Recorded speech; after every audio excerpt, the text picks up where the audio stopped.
What is up, everyone? It's Quinn here, and in today's video, I'm going to be going through my Week 4 top 40 running back rankings after Thursday Night Football, also splitting up these running backs into different tiers. If you guys have any questions, drop them down below. If you enjoy the video, hit that like button and subscribe.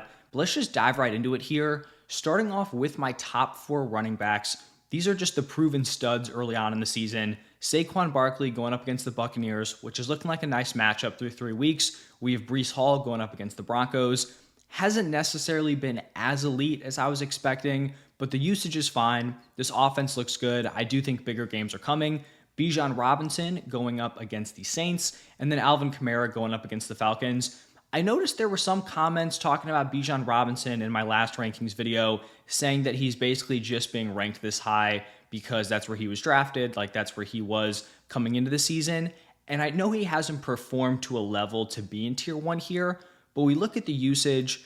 I think the usage is completely there for him to be a tier 1 running back. Like, I think people want to lump in his rookie season with this year and be like, look, we have a 20 game sample size and he's not a running back 1, like he's not this elite option. And if you just want to take the 20 games, like, sure, you can do that and you can make that argument. But I think it's disingenuous to lump in year 1 with year 2, because year 1, it was like a 50-50 split. Like, the dude had a 52% opportunity share, so it's not shocking that he wasn't a high-end running back 1. This year, he's 75+% opportunity share, really getting a strong usage on a better offense. So I think if he retains the usage he's had through 3 weeks, better games are going to be ahead here for Bijan Robinson. And I wouldn't be panicking after really 3 weeks, because year 1 is not the same situation as year 2. If you had like a young wide receiver that was playing as like a wide receiver 3, getting wide receiver 3 snaps, and then they're playing as the starter the next year, you're not going to make the argument that, well, over a 20 game sample size, they're actually not that good, because the roles just aren't even comparable. So those are my thoughts there on Bijan Robinson. Then for Alvin Kamara, he's dealing with a hip injury. Believe he missed practice on Wednesday, was back in limited fashion on Thursday. I'm not overly concerned. It's not shocking to me that like they'd be giving their veteran running back a little bit of rest, if he was dealing with something minor. So hip injury, if he's playing, he's in your lineup. Then looking at tier 2 here, pretty large tier, some strong options. We have Jordan Mason going up against the Patriots. Hopefully this is a really strong game script where the 49ers go ahead early. Jordan Mason is just able to rack up a ton of rushing volume. Then we have Kyren Williams going up against the Bears. There were definitely some question marks offensively. The wide receiver position, definitely, nuked with injuries, the offensive line. Kyren Williams just continued to dominate the opportunities. He's getting into the end zone. He's got to be considered a really strong running back 1 play. Then I have Devon Achane, and this may seem high, but, like I said, this is all tier 2. I still think the usage is going to be there. That was, I guess, the main concern heading into the season. Through 3 games, he's averaging 14.3 carries and 6.3 targets per game. The receiving usage has been really strong, so I still like Devon Achane even without Tua. Then I have Jahmyr Gibbs going up against the Seahawks.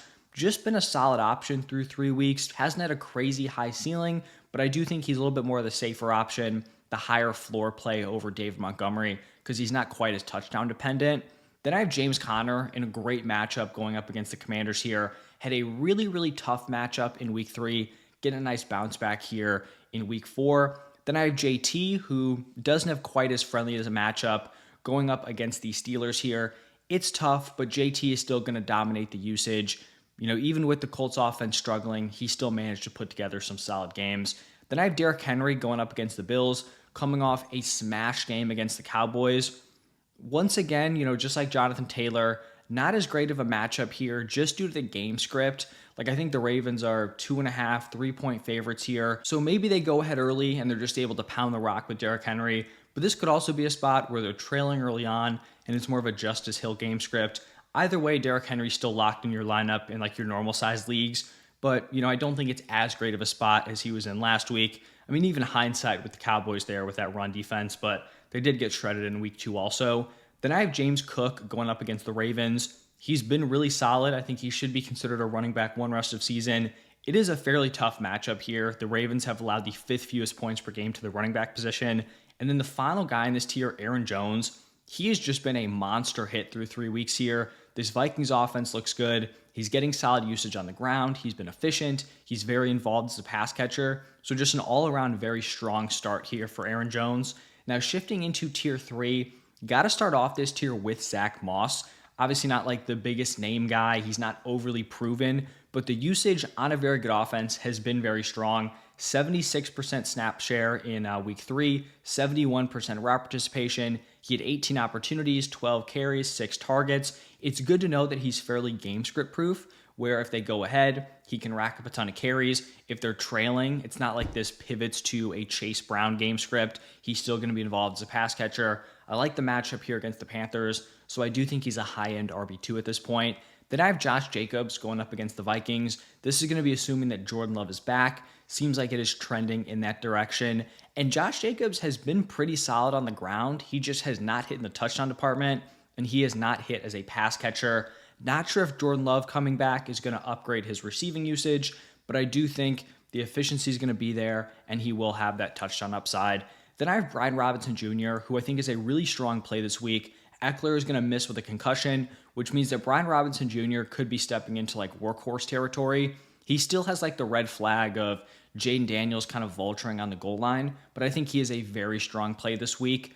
After B-Rob, I've got Cam Akers going up against the Jaguars. This is going to be assuming that Joe Mixon and Dameon Pierce are both out. It seems like it's trending in that direction, so Cam Akers might get another shot at being the running back 1 here, and hopefully he gets a much better game script than he did last week when they were getting blown out by the Vikings. Then I've got Travis Etienne in that same matchup going up against the Texans. It's tough to be overly in here on this Jaguars offense just because they looked so rough on Monday Night Football, but Etienne should still be their running back 1. He has receiving upside. I do believe he's a good player, but mid-tier RB2 is kind of where he's going to settle in here. And then the final guy in this tier is going to be David Montgomery. Like I talked about with Jahmyr Gibbs, he's actually like outproduced Gibbs through 3 weeks. I don't know if it's sustainable because you're kind of banking on him getting into the end zone every single week, but so far, very strong running back to play. Now shifting into tier 4, starting it off with Tony Pollard. He has had solid usage through 3 weeks. He's just kind of at the mercy of this rough Titans offense. So if they lay a clunker like they did last week, it's going to be tough for Tony Pollard to really give you strong fantasy production. Not a great or terrible matchup here against the Dolphins. I think he's a fine play here as my RB20. Then I have Carson Steele going up against the Chargers. I think the usage we saw in week 3 was very encouraging. He took 17 of the 23 carries. He took 2 of the 3 goal line snaps. And then in this specific matchup, the Chiefs are 8.5-point favorites over the Chargers. So game script wise, this should just be like the perfect run out here for Carson Steele. The Chiefs get a lead, and they're just hammering Steele, throughout the rest of the game to close it out. Then I have Najee Harris going up against the Colts. This looks like a great spot for Najee too because you have Jaylen Warren, who's likely out with a knee injury. Najee Harris should be the clear-cut running back 1. He was already getting solid usage on the ground. I think this is just more so going to upgrade his receiving usage. And then you look at the matchup here, kind of interesting because the first 2 weeks, the Colts just got shredded on the ground, gave up back-to-back 150-yard rushers. Then week 3, they go out and pretty much shut down the Bears rushing attack. I think that probably has more to do with the Bears just being terrible on the ground than like the Colts defense having this massive overhaul, making a significant improvement. So I do think this is a pretty strong spot for Najee. Then I have J.K. Dobbins going up against the Chiefs. This is tough because we finally saw J.K. Dobbins kind of take over in the usage department. He saw 100% of the targets in week 3. I believe he saw 15 out of the 18 carries. But this is just a tough spot where the Chargers have the fewest implied points this week. They're 7.5-point underdogs. So the game script is not going to be super favorable. You have Justin Herbert, who's banged up. Seems like he's trending towards playing, but you're probably not getting 100% out of him. So the usage could be there, but this could also be a game where the Chiefs are just running away with it, and there's not a ton of running production from the Chargers. Then I have Zach Charbonnet, and I want to talk about this because it's kind of a unique spot where we don't know if Kenneth Walker is going to play. He came back to practice limited. He's still dealing with that oblique injury, but this is like the kind of annoying spot where they're playing on Monday Night Football. So if you have Kenneth Walker, you might have to make the call on playing him before we actually know if he's good to go. Now, hopefully, like today, tomorrow, whenever, we get news that Kenneth Walker is either playing or not playing, and then we can adjust accordingly. but this is kind of, the assumption that it's up in the air at this point. So if I didn't know that Kenneth Walker was playing heading into Monday, I would prefer to just not play him. If we knew he was playing and he's like 100%, he's somewhere in the RB2 area. If he does play, it's probably going to be somewhat of a split, which complicates things even more. But this Zach Charbonnet ranking is pretty much assuming we don't know Kenneth Walker is in or out. So the status is up in the air. You have the upside where if Kenneth Walker is out, Zach Charbonnet has been a full-on workhorse the last 2 weeks. And if we knew Kenneth Walker was out, even in a bad matchup, Charbonnet would be probably in like the back end of that tier 2 area. So this wide receiver or the running back 24 ranking is pretty much if Walker's status is up in the air, where you have to take the risk of, is he going to be the workhorse or is he going to be a committee back in a tough matchup here against the Lions? So those are my thoughts on Zach Charbonnet. And then the final guy here, Ramondre Stevenson, going up against the 49ers. This is just a spot where it's not a good matchup. Ramondre has proven week 1, week 2, he can give you solid fantasy production, but he also showed that in week 3, the floor is fairly low if this Patriots offense just does nothing. So those are my thoughts on Ramondre. Only have 2 tier 5 running backs. It's Chuba Hubbard, it's Jerome Ford. For Chuba, he saw amazing usage in week 3, took 21 of the 28 carries, 5 of the 7 targets. My concern here is that I do think it was a peak game for the Panthers, so I'm not sure if they're replicating it. The Cincinnati run defense, despite the overall defense being bad, their run D is really not bad at all, like we saw with Brian Robinson last week.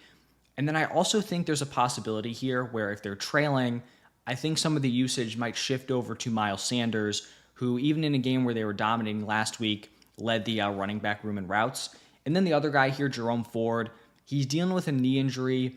The usage has been kind of all over the place. It was strong week 1, strong week 3. It was bad in week 2. Just a tough guy to have like full confidence in, but I still think he's fine and playable. Now looking at tier 6, this is kind of like the cutoff on guys that I would even really consider playing this week or, would like to consider playing. I'm starting it off here with Roschon Johnson, and maybe this is jumping the gun. Like maybe this is still a really gross split and he's not a super strong option, but the Bears apparently want to get an extended look at him. He led the backfield in rushing and receiving yards last week. And if I had to make a bet, I feel like he's probably the lead back here in week 4. Maybe he holds on to it, maybe he doesn't. But I think for this specific matchup, the usage is going to be fine. And then the other 2 running backs here, Bucky Irving, Rachaad White, obviously in the same backfield. It seems like this could potentially be the week where we see Bucky Irving potentially overtake this backfield, ahead of Rachaad White. I know there's been talk about how Rachaad White's better in pass protection, but I have seen some stuff that like Bucky Irving's not all that bad, even though he's tiny. It's not like he has been a liability in pass protection, obviously a much smaller sample size, but they want to get Bucky Irving more involved. He's been the way more efficient option. So I think these 2 should be ranked pretty close together, considering the fact that, Bucky has just been better, and it does seem like we're trending towards him getting more usage. I don't really love playing either of them because a 50-50 split in a backfield that has been fairly inefficient for a while now doesn't seem ideal, but one of them could get into the end zone. They both have receiving upside, so mid-tier RB3s. And then tier 7 here, this is kind of getting into gross territory. All players that you would prefer to not have to play, but if you're desperate, I get it. Injuries, rough picks early on. Could some of these guys slide into your lineup? Sure. We start off here with Braylon Allen going up against the Broncos. Not getting the valuable touches, but has had solid workload in back-to-back weeks. On a good offense, you could do worse than a guy like Braylon Allen.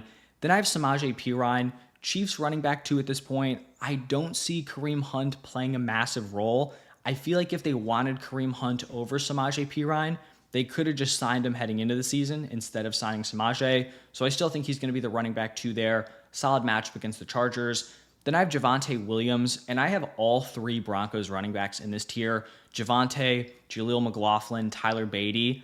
I'd be lying if I told you like I really had any indication of what this Broncos backfield's going to look like. Week 1, it was Jaleel McLaughlin. The last 2 weeks, it's been Javonte leading in snaps. Neither of them have really done anything. All 2 of them have been pretty bad.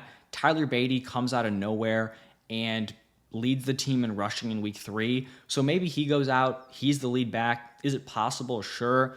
I don't know if I'm banking on it. I do think Javonte has somewhat of a built-in role because he is very good in pass protection, but none of these 3 seem appealing. if the usage seems like it's up in the air, it's probably not a great sign to try to like bet on it, especially on a rushing attack that has just been bad. It's not like it's a three-way split on an efficient backfield. It's a three-way split on a backfield that has had essentially no efficiency aside from the one Tyler Beatty game in week 3. I have DeAndre Swift as my running back 34. Maybe this is low for someone who has been the lead back, but he's been the lead back and he's giving you nothing. Now we're hearing Roshan Johnson's getting an extended look. I'd have a tough time plugging DeAndre Swift into my lineup. Then I have Chase Brown going up against the Panthers. He's the clear running back 2 behind Zach Moss, but this could be a matchup here against the Panthers where he gets some run, maybe gets into the end zone, something like that. Then I have Zamir White and Alexander Mattison back-to-back going up against the Browns. Maybe I should not have Zamir White ranked ahead of Alexander Mattison. Madison's actually scored a touchdown in all 3 games. But the fact that he's getting into the end zone, it kind of just seems odd. It seems very fluky.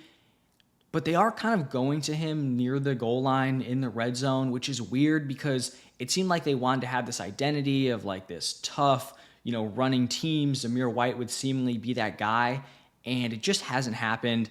I don't think either guy's super playable. I feel like the Madison touchdown thing is kind of fool's gold. I don't think it's going to continue. He might go the rest of the season without getting into the end zone. I do think that's possible just with his role. So these guys are going to be like my fringe RB3s. Then I have Tajay Spears, running back 2 for the Titans. Has gotten some decent receiving usage, but would prefer to not play him. And then those 2 Broncos running backs I talked about, Jaleel McLaughlin and Tyler Beatty. But that's going to wrap it up for my top 40 running back rankings. I think once we're getting outside the top 27, 28, 29, 30, within that range, that's the cutoff on guys that I'd even really want to play in my lineup. But like I said, you might be in a tough spot. In a pinch, some of those other dudes could slot in. But thank you all for stopping by. Check out my wide receivers coming out later today. Thank you again, and I will see you in the next one.